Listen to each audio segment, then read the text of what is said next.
Welcome to PhD with Women on It, Hack the Future. My name is Beata and today's PhD, Positivity Hack Delivered, will be by our guest, Tracy Brower. Topic, Creating Happiness, Key Shifts for Great Leadership. Episode 57 of PhD starts here. Let me remind you, this is a grassroots community that focuses on women on IT. An inclusive forum of women in technology, startups, and female leaders who are supported by men as well. And I bring heart to that hustle because empathy is my motto. And empathy is critical when you are creating happiness, key shifts for great leadership. Before we dive into the topic, let me mention a few highlights. Congratulations to Vanessa Vella on graduating with first class classification and certified AWS Solutions Architect Associate. Well done, Sheba Wilson, on her chapter in the book Voices for Leadership. She is sharing leadership lessons and practices to help others succeed despite painful life experiences. Sheba was our guest a couple of chapters ago in December, so you can check out her live stream after this show. What Penn Houston is doing with discarded packets of crisp is just amazing. What an amazing journey from Women on It, Positivity Hack Delivered live stream to BBC, the one show. Do what you can, delegate or leave the rest, as she said during our live stream. That's her life lesson quote, and she applies that mantra not only to the single-use plastics. In today's episode, we are going to learn creating happiness, key shifts for great leadership. Work and life have become increasingly complex and demanding, and these necessitate shifts in leadership. Leaders set the groundwork for their own and others' happiness. According to the study conducted by Said Business School at the University of Oxford, happy employees are 13% more productive. To be an effective leader, one must have a variety of soft and hard skills. But happiness is a key ingredient in achieving success in any role. Leaders often overlook this important element of their leadership. To achieve engagement, happiness, and performance, great leaders need a fine mix of all skills, but empathy is central to their success. Dr. Tracy Brower is a PhD sociologist studying work-life fulfillment and happiness. She authored the books The Secrets to Happiness at Work and Bring Work to Life. She is the Vice President of Workplace Insight for Steelcase and a contributor to Forbes.com and Fast Company. She's an award-winning speaker with over 25 years of experience working with global clients to achieve business results. Tracy is an executive advisor to like-minded Coda societies and to the MSU Master Industrial Mathematics program. Her work has been featured in TEDx, The Wall Street Journal, Work-Life Balance in the 21st Century book, Globe and Mail in Canada, InsideHR Australia, HR Director. The numbers are countless of publications.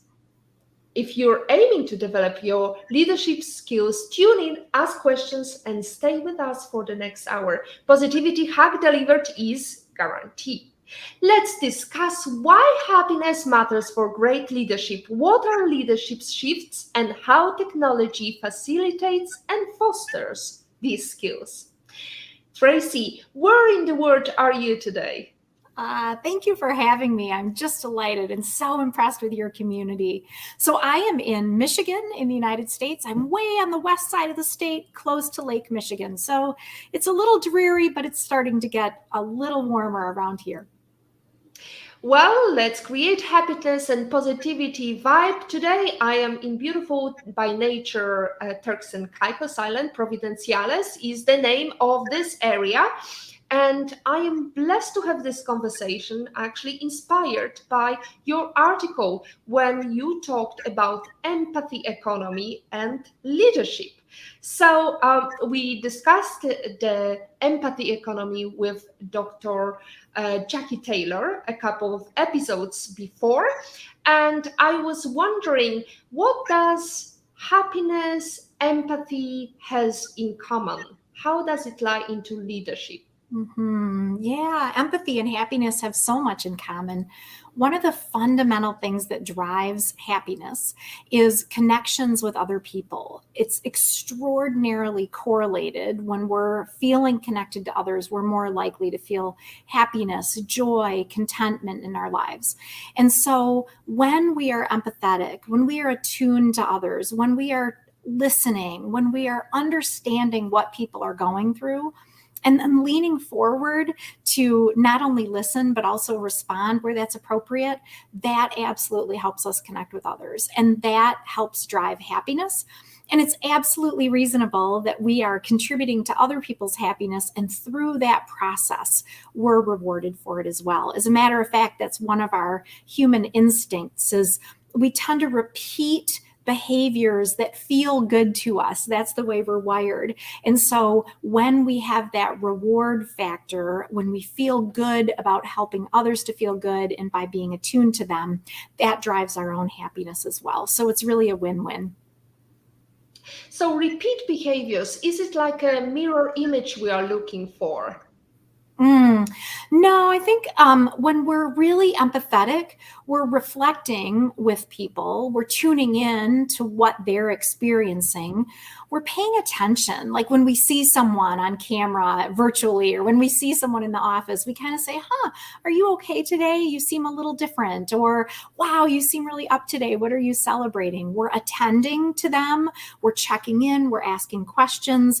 And then when they start to share, we're demonstrating that we're actually listening and we're reflecting back what we're hearing from them, not in a systematic way, not in a recipe format, but in a way that's really authentic and helps us to really be present with them all the time.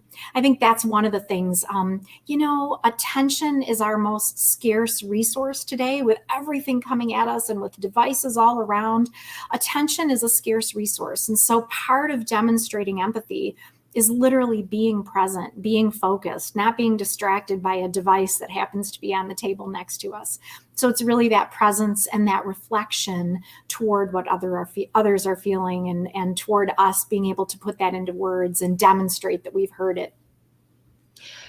Right. The ability to listen to others' stories and actually asking how they feel is very important.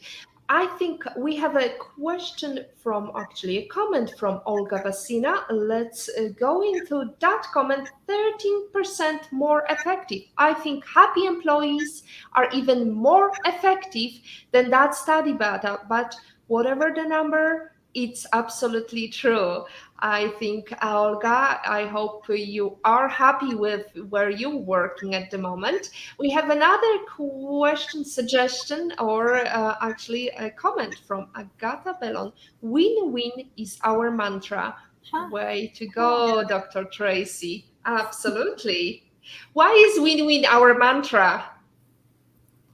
Well, I think, win-win is, I don't know, maybe it's overused, but I think the reason that win-win works is that our experience, our happiness is so tied to community, right? Like we are members of the community. We have responsibilities to others. We have obligations to others, and we want to benefit from the community as well. And when communities are most sustainable, when they're most healthy, they fully meet individual needs and they fully meet the needs of the group. So to me, this idea of win-win is probably evergreen and meaningful in so many ways because it addresses that idea that I need something too from the community, and that's really fair, but I also have responsibilities to give. I have obligations to give.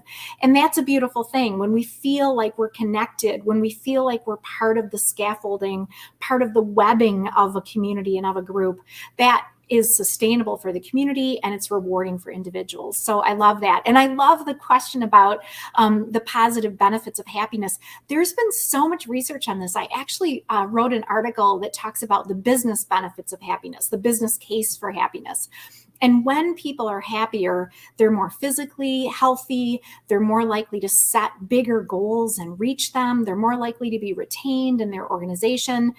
They're more likely at a country level, when countries' citizens are happier, they're more likely to have greater GDP as a country, better physical health overall for its citizens, and better educational attainment. So there are all of these positive effects of happiness that starts us in a virtuous loop as well.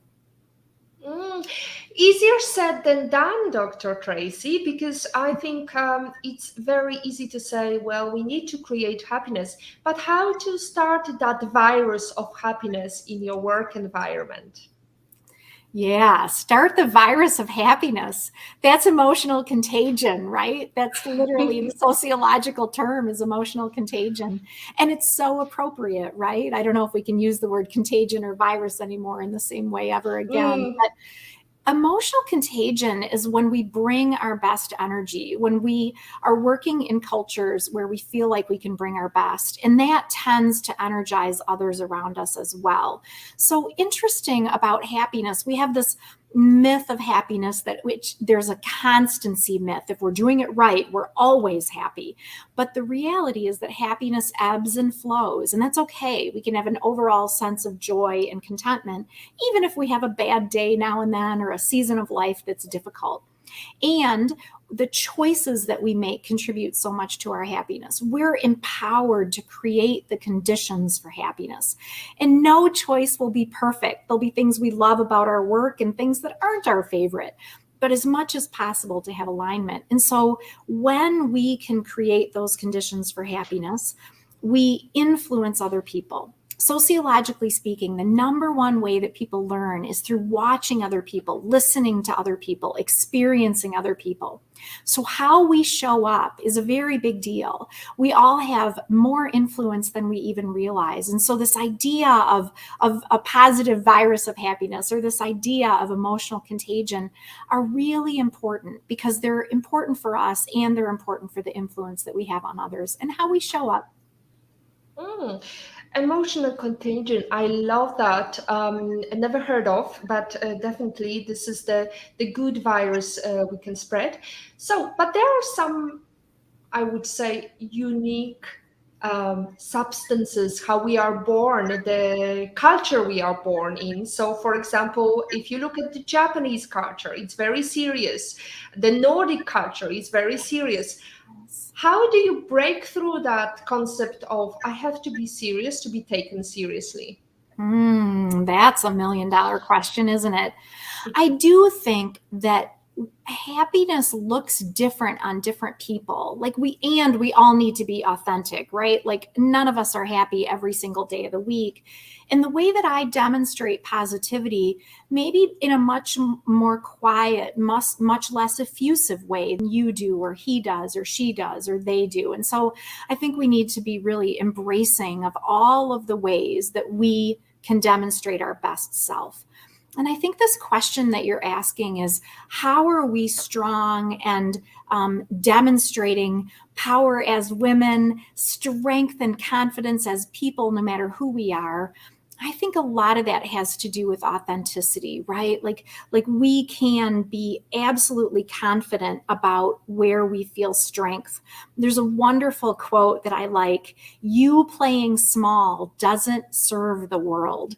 Sometimes I think women get messages that they should be a little quieter, don't intimidate people, don't come on too strong. And I think that we need to understand that message is there, but then also be expressive about where we feel like we've got strength, demonstrate that professional courage. be sensitive to other people around us, so we're listening, so we're not being overbearing, so we're open to new ideas, but also feel good about demonstrating that strength. And be open to learning and be authentic, that none of us have this all figured out. We are all at some level trying to find our way out of the paper bag. So we all have something to teach. We all have something to learn. Beautiful. You playing small doesn't save the world. We have some comments. Esmeralda is saying, "Hi, Dr. Tracy and Beata. Good to be here again. Lovely to see you." We have also a question from In Love and in Pain. "Hello, Dr. Tracy. I don't want to spread sadness to my friends. Should we share our problems with our friends?" Mm-hmm. I think that we need small groups of people that we can trust. I really do. Like somebody asked me this actually in a keynote recently. They said, well, yeah, but if I share too many of my authentic moments, I might actually scare people. And I think we probably all face that. So I think there is this balance. Like, we want to be confident and appropriate and, demonstrate good self-management in lots of contexts. And then I think we need those few people that we can just really go to and say, oh my gosh, I'm really struggling. I always like to say that the best friends are the ones with whom we can be our worst and the ones with whom we can be our best. The best friends are the people that will absolutely celebrate your highs with you and can be there with your lows, which I know sounds really cliche. We talk about that all the time. But to me, the takeaway message is that in order to be our best, we do need a place that we can let down our hair. We do need safe harbor support. I wrote an article not too long ago about different people that you need in your network. And we need that, friend who knew us when, that kind of old friend, old colleague that has been around with us for a while. We need that challenging support, that person in our network who challenges us and pushes us and plays devil's advocate. And we need that person in our network who offers us safe haven support. And we need those people in our network who will be really honest with us and tell us when we've got spinach in our teeth, tell us when we've made a mistake, and then support us as we recover from that. So we need all kinds of people in our network. And I think both challenging and safe haven support are part of that network. So we have a balanced diet of people to create our own happiness. Now, let's go back to the secrets to happiness at work, how to be the prophet of happiness, but also how to create happiness in your area.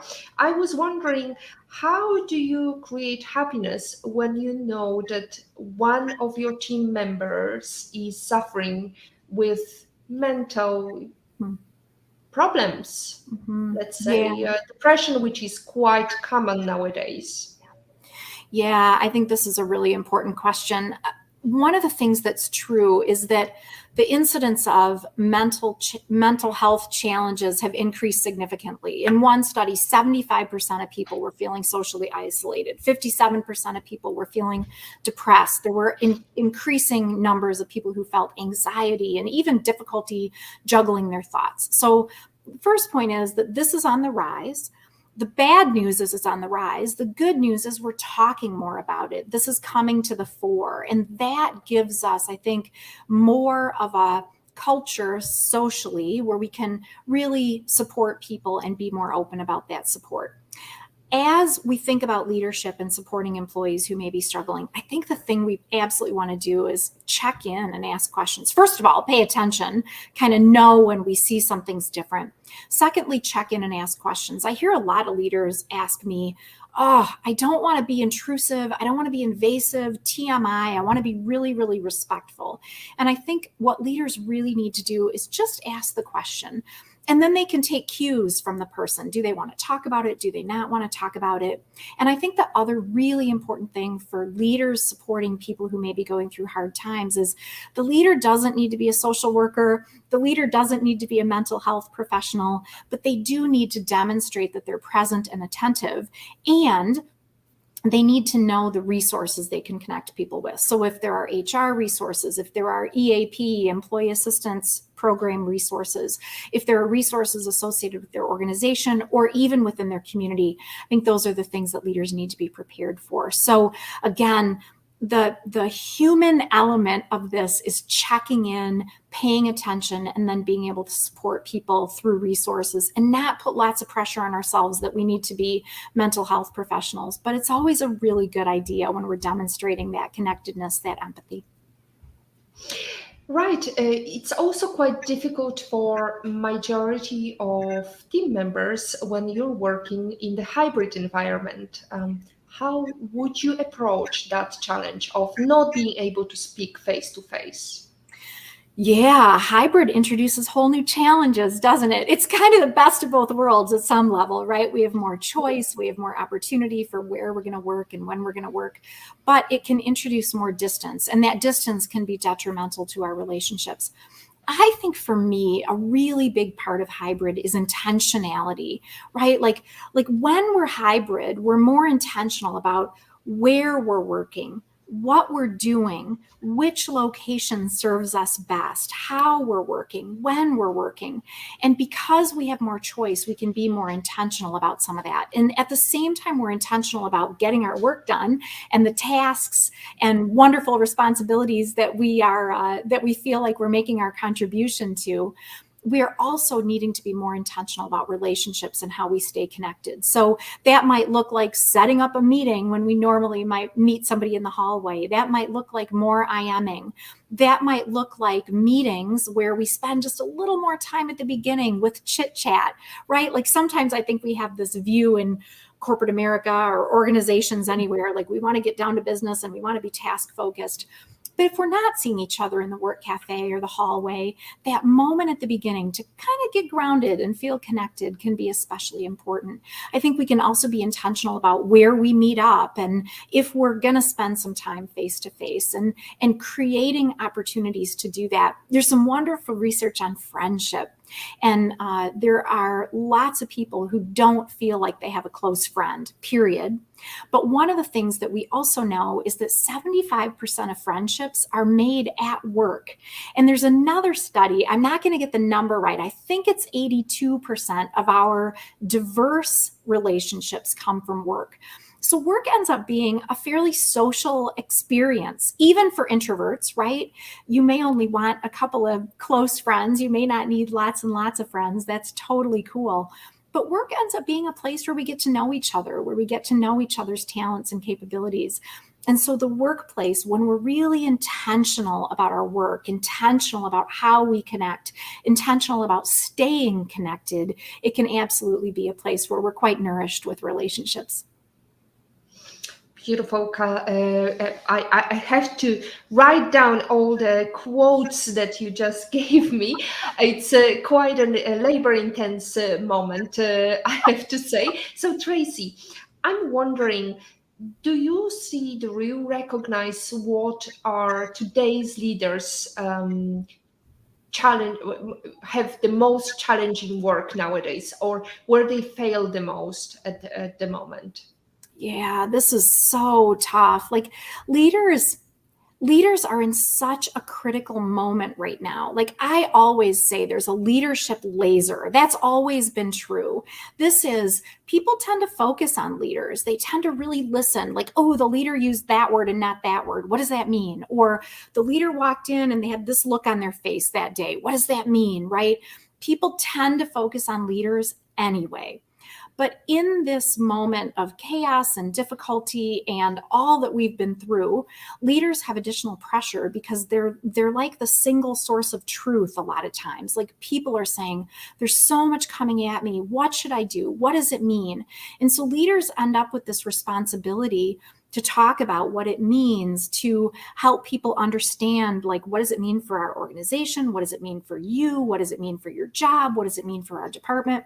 And leaders don't always know the answers to those. And I think leaders need to get comfortable sharing what they know, sharing what they're still working on figuring out, sharing more versus less. Because a lot of times the way we work through ambiguity is by really paying attention to as much information as we can. So leaders have this new responsibility of more empathy toward people, sharing lots of information with people, being present and accessible. That's the other thing we know from research, is that when leaders are more present and accessible, it tends to contribute to mental health. It also tends to contribute to cultures that are more constructive and productive. So this accessibility, right? Like I reach out to my leader and she's available, or I ask my leader a question and she responds in a reasonable amount of time. Those seem like little things, and they're really important things. I love there was a movie a million years ago called The Accidental Tourist.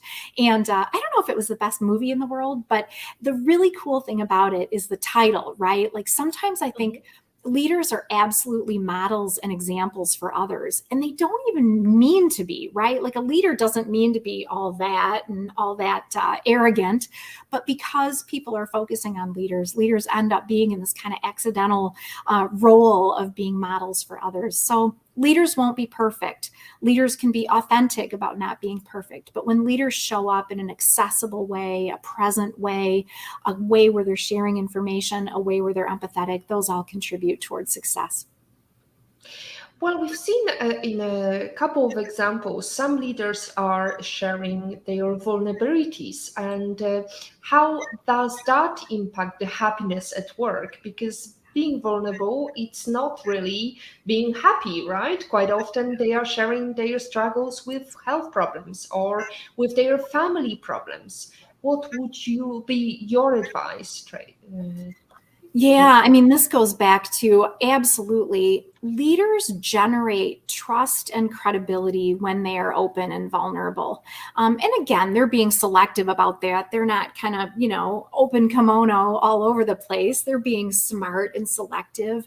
But in general, we want to work with people who are authentic. I'm saying this one more time. I just wrote an article about perfectionism and how, we tend to have this view of, we've got to be perfect and we want to be excellent and we want to do a good job. But perfectionism can actually distance you and separate you from other people, because people feel like, oh my gosh, I'll never measure up, or oh my gosh, I can't subscribe to that level of criticism, or oh my, that person isn't real anyway.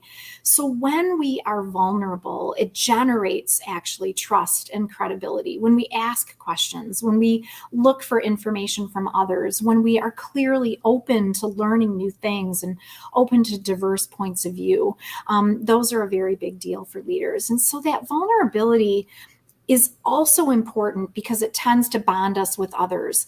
There's a really great study that says that if we show up at work and don't feel like we can be fully ourselves, that detracts from our own mental health.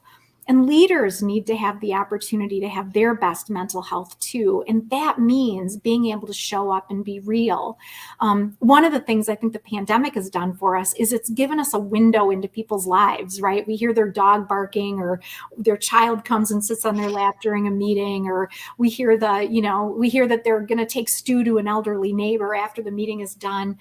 That openness about our lives, I think, is really empowering, right? Like, when I can say, nope, I'm not available for that meeting because I'm going to be with our daughter in Chicago that weekend, that can also empower others to feel like their whole selves matter, their whole people matter. And we value people for the work that they're doing, but we also value them for the whole person that they're bringing to their responsibilities.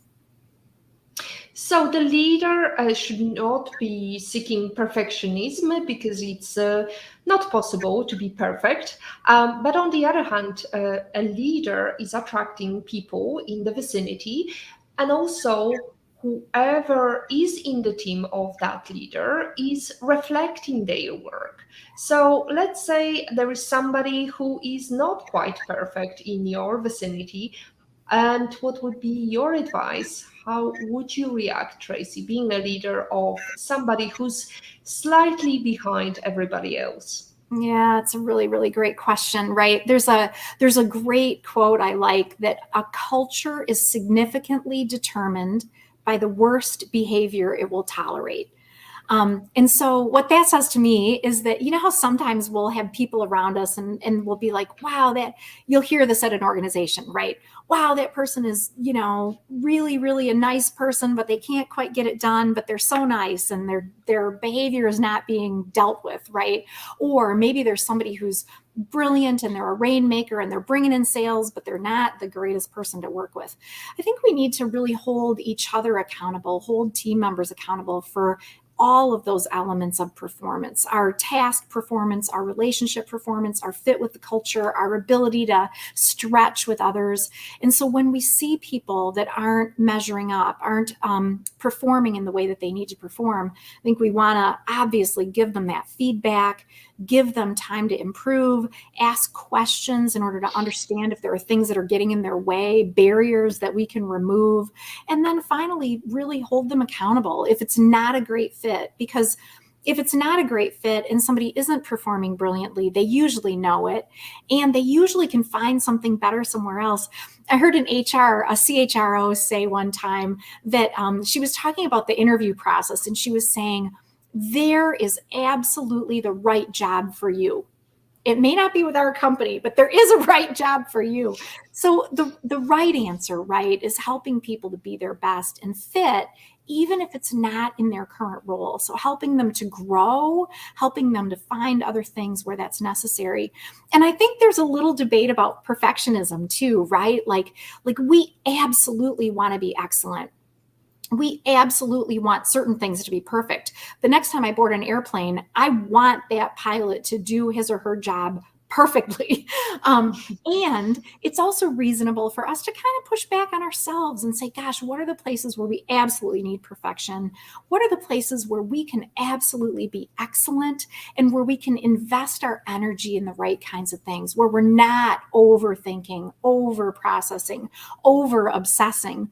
We want to find that right balance where we're doing awesome work and we're pushing ourselves to be better all the time, but we're not to the point that we're robbing ourselves of energy or robbing others around us of energy either. Right, we always remember the best restaurant, we always remember the best hotel experience, but also we remember the worst one. So we never remember the medium, the ones that were okay, but not quite perfect. So is there a way to create the perfection, but also have the balance within the work environment? Yeah, boy, that's a great question too. It's really interesting. There is some wonderful research about what we remember. And just to your point, I love that you brought that up. And the research suggests that it's a peak last. So if you think about like you spent the day at Disneyland and you had this great one ride and oh my gosh, the line for this other one, and oh, it was really hot during the day, and later on we had this awesome moment where we got to meet the princesses, whatever you like at Disney, right? What we tend to remember were our peak experiences, like that best moment, and we tend to remember the last experience we had. So, maybe we left the park and we had, I don't know, Mickey ears on and we got a shot with the family, right? And so as we look back at a season of our career or a task that we did or a project team that we participated on, we tend to remember the peak and the last. And so that is part of it as well, is like, how do we create memorable experiences for people? How do we attend to some of those details with people? And the ways that we can think about creating happiness and creating the conditions for happiness are when we give people a sense of purpose and have them feel like they're really contributing to something that matters. When we emphasize gratitude, we're appreciative of what people do and we're attending to details that they can also feel gratitude about. When we create opportunities for connection and bonding among the team, when we give people what they need to perform really well, and when we give people the opportunity to learn and stretch. We can unpack lots of those, but those are some of the things we can do as leaders to create the conditions for happiness for ourselves and for others around us, and make sure that we've got all those great moments that we can remember along the way. Absolutely. I have to say that some time ago when I was employing people, especially the younger generation, had a problem answering this vital question. When was the last time you've done something more than was required from Mm. your work? And I think this is how you create memories, by giving some attention to why either it's your customer or your team member, and you do more than is required, something that is going extra mile. We have some questions and lovely comments from Olga, who tracked you down, Tracy, and she brought this article about 5 powerful ways to support women. Fabulous stuff. Thank you, Olga, for bringing that to our attention. I, Esmeralda, is asking, hi, Dr. Tracy. Is it okay to share our struggles, problems with strangers? Mm. They say we can get a fair judgment since they don't know us personally. Hmm. That's a provocative question. That's a really good one. Gosh, I want to think about that one. Maybe I'll have to write an article about it or something because that's the way I think. You know, I Yay! think I think sometimes it depends on their role. Like, I think sometimes if we share kind of like out of the blue with somebody that's not expecting it, it might have an awkward factor, right? Like, if it's the barista and I kind of start going down a path about, what's going on for me, that might be a little bit awkward. But there's some beautiful research about how our interactions with strangers or people who are very distant from us in our community can be really nourishing. So the barista or the dry cleaner, or the person at Target, or the person, that you, I don't know, run into while you were each getting gas or something. And you can talk about gas prices together. Those moments can be really nourishing. And I think sometimes, like, the way that we build relationships, most people say that true friendship is built over about 60 hours. That's based on some research on friendship. And what happens with friendship and trust is there's this like reciprocity that happens. I share a little bit, and then you share a little bit more. And then I open myself just a little bit more. And then you share something that might be just a little more sensitive for you. And there's kind of this building process that happens. And I think that part of like getting objective perspective is probably to know someone well enough that you can feel like you can share openly. And to your point, there may be people who are a little bit less well known to you who might have that objective point of view. So it's probably that balance of not sharing so much that it's TMI, but too much information, but really branching out and reaching out to people that you may not know as well, and who can kind of add value to the day, even if it's just a quiet exchange or even if it's just a superficial exchange. That's quite interesting what you were saying, because I can think of a couple of conversations I had even with a cashier.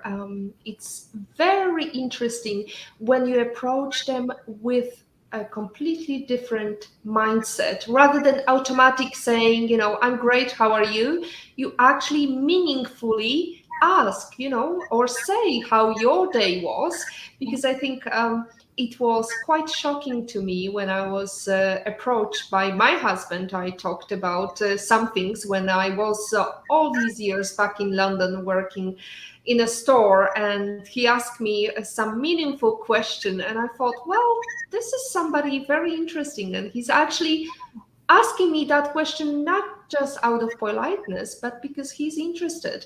So I think this is how you create happiness, by asking meaningful questions and being genuinely interested in the answer. So thank you, Tracy, for reminding us of creating this environment of happiness, being a great leader. You told us about the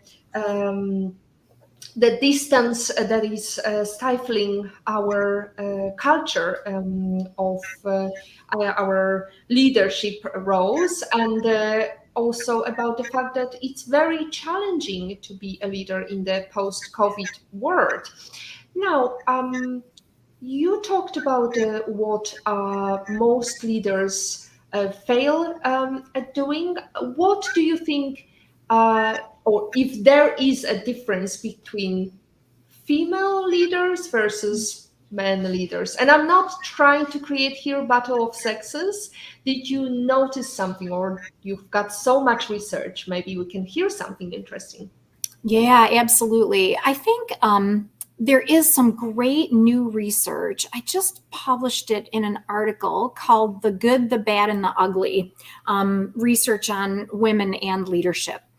So you could look there for more of the details. But one of the things that was in the research is that women are often perceived as the preference when there is chaos or crisis. People prefer women in a situation of chaos or crisis. Leadership is perceived when people demonstrate things like ambition, smarts, confidence. Down further on the list are things like caring or community. Those are still important, but when you ask people who are leaders and what characteristics are they expressing, those are some of the things that they say. Interestingly, there are when women lead, there is a perception that people have better ability to support their work-life navigation. When women are leading, there's a greater perception that they're supporting DE&I, diversity, equity, and inclusion. There is a preference for women on the parts of some people in this particular study, but there's also a lot of great, brilliant leadership coming from men as well. It's very much a mixed bag. One of the problems is that women face a likability challenge. This has been demonstrated through multiple studies, and there's kind of statistical evidence that if a man is leading a group and he's perceived as not being very likable, people will still pitch into the group and cooperate. If a woman is leading a group and she's perceived as not being as likable, quote unquote, likable, people may be less likely to engage. And so women face a likability bias. Sometimes women can also face a work-life bias. Like if a woman's doing brilliant work professionally, people might say, yeah, but how is she doing with her family? Or the opposite of that, if a woman is, brilliant in the way that she's perceived as being a parent or a partner, somebody might say, yeah, but how does she perform professionally? The thing that I think about the research is this: it can be disheartening. It can be frustrating to hear that kind of thing. But I think it's important that we just know the terrain. If we're going to go on a hike, we want to know temperature, weather, altitude. We want to know the condition of the trail and what kind of footwear we need and how we should be dressed based on how warm it is. To me, that is understanding the context and the challenges that women face. We've got to know what's facing us. And then we need to be ourselves and support others. We need to bring it. We need to own it. We need to be authentic about what we are brilliant and capable at, what we're still learning. And we need to absolutely support others and bring each other along. And so I think that is some of the data that we face. The other thing that is just my personal thought is that I really don't as much appreciate the studies that say, oh, people prefer women. Because I don't want you to prefer me because I'm a woman. I want you to prefer me because I've got all these other talents or capabilities or skills. I want you to prefer me for those, not because of my gender. So, and I guess the last thing I would just say on the gender question, all of the studies that I've seen compare women and men. They're not necessarily comparing women and all other genders. So the study, I just haven't seen those studies. Maybe they exist, but it's just worth saying that in general, the studies tend to look at gender in those ways. Well, it's time for me to quote Cindy Gallop, who says that if you're concerned about gender, you're being chosen because of your gender, get over it, because there are so many men being chosen because they are men. Well, that's fair. That's a really fair point. Lean into it. Take advantage of it. Absolutely. And then be your Absolutely. It's a great point. Absolutely. Yes. Well, I would even say don't lean in. You just find your own path to the future as a female role model. So definitely, Tracy, I'm really grateful for these points. I would like to also ask you, because you told us to prepare for that hike, to go up the ladder and break the glass ceiling for female leadership. One thing that we also face as, and this is related to humor, we tend to not take women seriously if they are, for example, showing up with their smiles, or they are laughing on pictures, or they are perceived as less serious. How would you take that challenge? Yeah, that's a tough one. There is research that when people are too cheerful, they may be perceived with less leadership capability. Again, that's like, the research. I'm only the messenger, so on that one. But I think it's a balance. Like, I think, of course, great communication skills are about knowing your audience, knowing your context, knowing who you're talking to, knowing what your message is, and adjusting that still with integrity, still with a sense of who you are and your identity, but you're going to adjust enough so people can hear you, right? Like if I'm talking to somebody who's very fact-based and analytical, I'm going to bring my best analytical game, but I'm still going to be myself in that process. If I'm talking to somebody who's more emotional or more imaginative, I might use more analogies in my discussions with them, but I'm still going to bring myself and the integrity to that conversation. So I think it's absolutely real that we can be really effective when we adjust who we're talking to and how we're interacting and how we're relating. And I think we need to be ourselves. I really do. I think the minute that we decide that we shouldn't laugh, or we shouldn't be too cheerful, or we shouldn't be too sensitive, we're doing ourselves a disservice. And I think the thing that's so important is that the differences between individual people are so much more meaningful than the differences we can ascribe based on groups, or generalizing based on any characteristic, gender or otherwise. So I think we want to, as much as possible, kind of model embracing others, model the idea that we are open to diverse points of view, model the ability to work with lots of different people who have different kinds of personalities.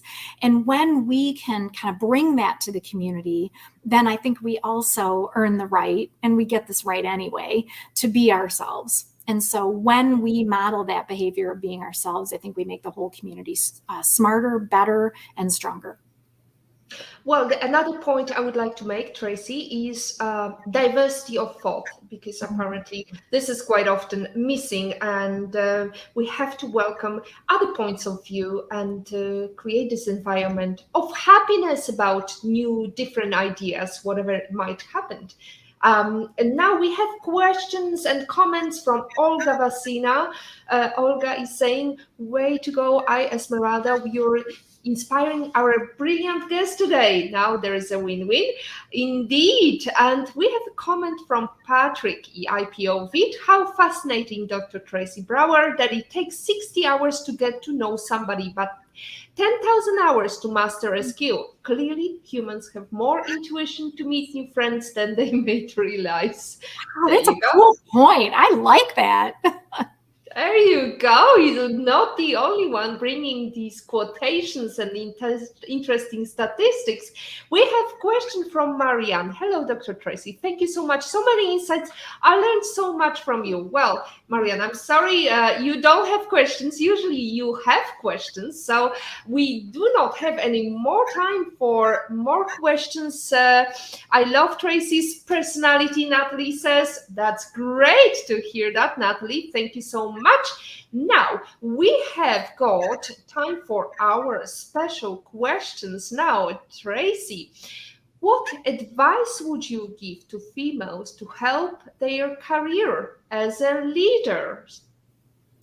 All right, advice for females to help their career as a leader. Boy, I don't have this all figured out. This is just my little lens today, but I think we want to know ourselves, know our strengths, know our weaknesses. I think we want to connect, build relationships, build rapport. I also think we want to act. We want to take appropriate risks. We want to demonstrate professional courage.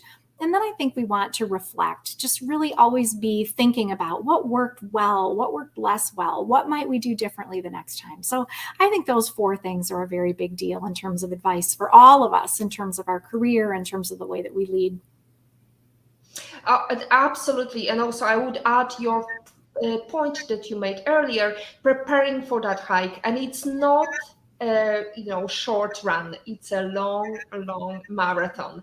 So you have to prepare for that. So what is your strategy for problem solving as a happy leader? Yeah, I was really thinking deeply about this again, right? Like we all face problems all the time and have to make decisions. And I think the first thing is to keep your head, right? Like, okay, that is significantly correlated with leadership, is calm and the ability to kind of keep your head under pressure. And then for me, I always like to understand the terrain, like really understand the problem, understand what the information is. I like to gather information for potential solutions. I like to get ideas and input from others. And then I really like to test and try. If I'm solving a problem, I want to test something over here or test something over there. Instead of trying to figure out a big, giant, grand scheme, how might we iterate toward that big, grand scheme so we can get feedback along the way? So that iteration and that learning along the way, I think, are so important to the process. Fabulous advice. Thank you so much for that. And how do you manage happiness around somebody's ideas not being taken on board? Yeah, this is really important, right? I think that one of the things to know is that we all have an instinct to matter. And one of the worst things we can say to someone is, nah, we don't need you. We're good. Just, we're all good here. No need to participate. We want to be invited. We want to be included. We have an instinct to matter. And so I think one of the things to do as a leader is to be really clear about what kind of participation we need. So when we invite someone to the table, we're clear about what that participation needs to look like. I think another thing from a leadership perspective is to set really clear expectations and to be clear about how decisions are going to be made. Like, I'm going to listen to input and then we're going to have a democratic process, or I'm going to listen to input and then I'm going to retain the decision-making process, or we're going to listen to input and then we're going to have another decision-making process and explain to people how that will work. If you feel like your input hasn't been heard, then I think there's that choice making, right? Like, did you misunderstand how you were going to participate and whether that idea would be kind of final idea or whether it would be part of another process? If you're being sort of shorted and your input isn't being heard, I think we need to stand up. I think we need to stand up for each other. I think we need to be assertive about our own viewpoints and about the extent to which we are articulating why it's important that our voice is heard. And so I think it's a balance of like, was my input not taken because it wasn't the way the process worked, which is fair, or was my input not taken because there was a level of inequity? And then we need to probably lean in and have that professional courage to speak up for ourselves, speak up for others. I wrote an article about professional courage that talked about making that decision about when you sort of speak up for yourself, when you speak up for others, when you decide that it's not that big a deal to you on certain circumstances. And that intentionality in that decision-making process about when we speak up and how we are assertive for ourselves is an important one as women and as leaders. Well, it's a lot of info, but also I think you touched on a very important topic, which is females, when they are, for example, facing the boardroom, their input is not taken unless it's repeated by a male in the in the group. So this is a very important topic to have the courage to face and be able to speak up. Now, is there a book that you would like to reflect on and you wish you read it before you started your career? You know, one of my favorites is called The Village Effect by Susan Pinker. It's this beautiful book that has research on all of the ways that we crave connection, all of the ways that we need community, all of the ways that community is utterly connected to both our morbidity and our mortality. It's literally connected to our health, to our well-being, emotionally, cognitively, physically. And I think if I would have read that, like, I think I've always valued relationships, but it's really beautifully written in terms of all of the ways that it reminds us of the importance of those connections and how those can be everlasting and keep the community evergreen and keep each of us as well as we can be as well. Beautiful. Tracy, we have very limited time, so I think it's time for our favorite question. Would you invite somebody to have this private breakfast, and where would you go to have this private breakfast to talk about anything? I love that question. You know, I have been so moved by the people of Poland welcoming, sheltering, nurturing Ukrainian refugees. There was this amazing image that was on our news. It was this gentleman standing like in a subway or a bus station or a train station, and he was holding a sign that had like a stick figure of, you know, the number of people that he could take into his home. And so I would have breakfast with the Polish people who are welcoming the Ukrainian people and the Ukrainian refugees. And I would have breakfast at a local restaurant that I love that has the best food ever called the Windmill. And I would just really love to spend time with them because I think they are the examples of the best of humanity, the best of our values, the best of community and connection and nurturance. And so that's who I would have breakfast with. Thank you so much, Tracy. That's very touching to hear. As a Pole myself, I have to say that it's quite tremendous what's happening in Polish borders. And also the fact that so far Poland managed to welcome to their homes without the shelters, special shelters. There is 40 million people living in Poland, 4 million Ukrainians already in Poland, sheltered by families without the government, much of government help. So I really appreciate that, Tracy. I agree that would be a beautiful time. No man will make a great leader who wants to do it all himself or to get all the credit for doing it, Andrew Carnegie says. So now we have reached the end of our show. I would like to thank you very much. Can you please give us, before we end, your life lesson quote? And can you share how that was relevant to you in your life? My best quote that I just adore is enjoy the little things in life because someday you will realize they were the big things. Robert Brault said that. And I feel like gratefulness is such an important part of our lives, of our experience. When we're grateful, we're happier. When we're grateful, we're present. When we're grateful, we are connected to the things around us that are most important to us. And so that one's been really important to me. And I think it's been important as the children have been growing up as well. My husband and I have a daughter who's 24 and a wonderful new son-in-law and a son who's 20. And you just think like, oh my gosh, everybody says this when they're little, the time goes so fast, but it really does. And all those little things, all those moments that we had as they were growing up, all those moments we're continuing to have are so much a part of the best of experience, the best of relationships, the best of being human. So that's the quote I like most. Beautiful. And I would like to add to another quote that I always use at the end of the show. When you focus on the positives get more positive, and it goes together with the happiness. And the author of today's quote is Helen Keller, who is an American author, disability rights advocate, political activist, and lecturer. She lost her sight and her hearing after a bout of illness at the age of 19 months. She helped to change perceptions of the deaf community and the blind community. Kellen was a role model and proved to the world that people with disability are just as capable, having the determination and confidence. If you don't like something, change it. If you can't change it, change your attitude, as Maya Angelou said, whose birthday was on Monday this week. Today is your day to hug the future, hug the positivity you want. I would like to thank you, Tracy, for this beautiful discussion, and also I would like to thank Olga Vasina, Agata Balan, I Esmeralda, In Love and in Pain, IPOV in Patrick's Opinion, and Natalie Lianto for your great comments and questions. Thank you. Thanks for having me. Thank you. And don't